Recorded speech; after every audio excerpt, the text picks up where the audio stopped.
Shalom, selamat pagi saudaraku. Saya senang dan sangat bersuka cita berjumpa dengan saudara semua dalam renungan pagi ini. Kasih karunia dari Tuhan kita Yesus Kristus menyertai kita senantiasa. Sebelum kita mendengar renungan firman Tuhan, marilah kita berdoa.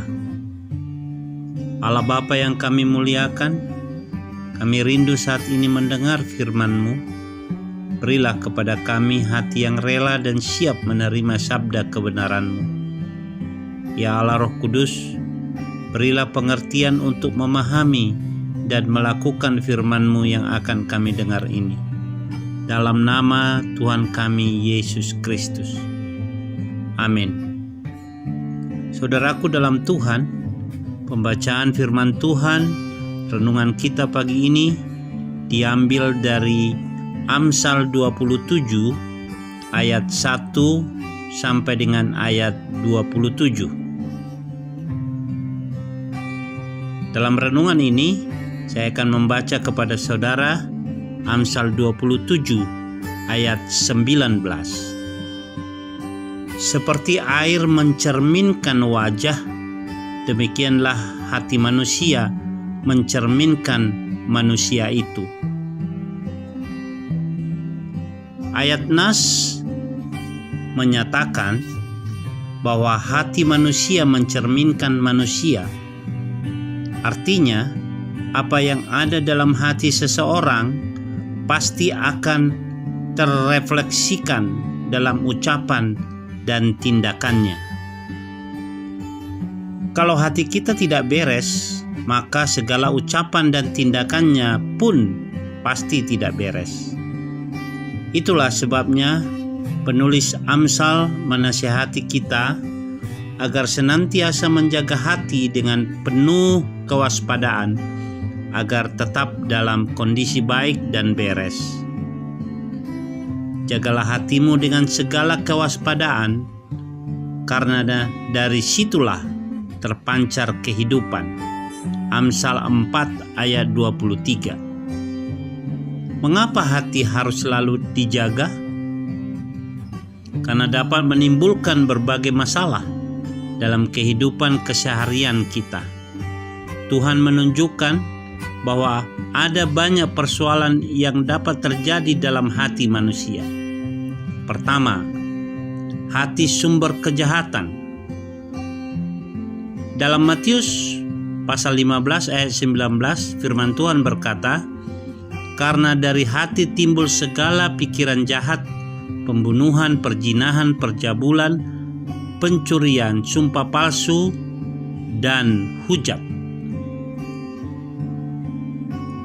Segala macam tindak kejahatan seperti membunuh, merampok, mencuri, menipu, memperkosa, dan sebagainya berawal dari niat yang ada di dalam hati si pelaku. Sungguh sangat mengerikan jika hati kita tidak dijaga dan dipelihara dengan baik. Yang kedua, hati dapat menjadi degil. Markus 6 ayat 52b berkata, hati mereka tetap degil. Degil adalah sebuah kata yang sebenarnya sangat mengerikan, karena istilah Yunani yang dipakai di sini adalah porosis, yang berasal dari kata poros. Artinya semacam batu yang kasarnya luar biasa, tertutupi oleh sesuatu yang tebal, mengeras, tidak kunjung paham. Dalam Kamus Bahasa Indonesia, kata degil berarti tidak mau menuruti nasihat orang, tetap keras kepala, atau berkepala batu. Yang ketiga, semua ucapan mulut. Apapun yang terucap di mulut, semua berasal dari hati. Kalau hati benar, yang keluar dari mulut pasti benar. Sebaliknya, Apabila hati dalam keadaan keruh, pasti yang keluar dari mulut adalah hal-hal yang negatif. Karena yang diucapkan mulut meluap dari hati.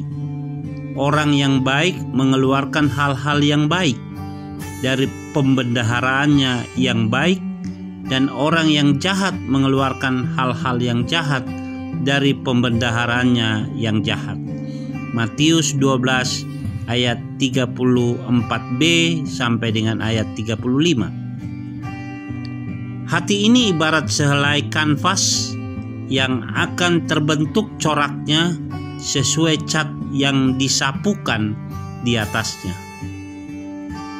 Saudaraku yang kekasih, hati kita hanya saudara dan Tuhan yang mengetahuinya. Dan di hadapan Tuhan tidak ada yang bisa kita sembunyikan. Bila saat ini ada di dalam hati kita yang tidak berkenan di hadapan Tuhan, mari saudaraku, kita selesaikan di hadapan Tuhan hal itu. Kita datang di kaki salib Kristus dan berkata, Tuhan, ini aku. Bersihkan hatiku dari semua hal-hal yang tidak berkenan kepadamu. Pulihkan hidupku dengan darah-Mu yang kudus. Yesaya 1 ayat 18-19, firman Tuhan berkata, marilah, baiklah kita berperkara, firman Tuhan, sekalipun dosamu merah seperti kirmizi, akan menjadi putih seperti salju. Sekalipun berwarna merah seperti kain kesumba, akan menjadi putih seperti bulu domba. Jika kamu menurut dan mau mendengar, maka kamu akan memakan hasil baik dari negeri itu. Saudaraku yang dikasihi Tuhan, Tuhan mau berdamai dengan kita, dan kita pun dengan kerinduan mau berdamai dengan Tuhan. Apapun saat ini keadaanmu, apapun saat ini yang terjadi dalam hatimu, kita bawa di kaki salib Kristus dan berucap dengan tulus kepada Tuhan, Tuhan, ini aku. Bereskan semua keadaanku dan aku mau taat kepadamu. Kalau saudara dan saya mau, Tuhan Yesus berkata, marilah kepadaku hai kamu yang letih, lesu dan berbeban berat, aku akan memberikan kelegaan kepadamu. Tuhan akan berikan kelegaan bagi kita.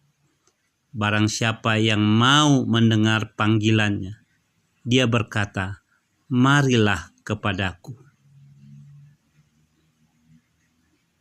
Amin.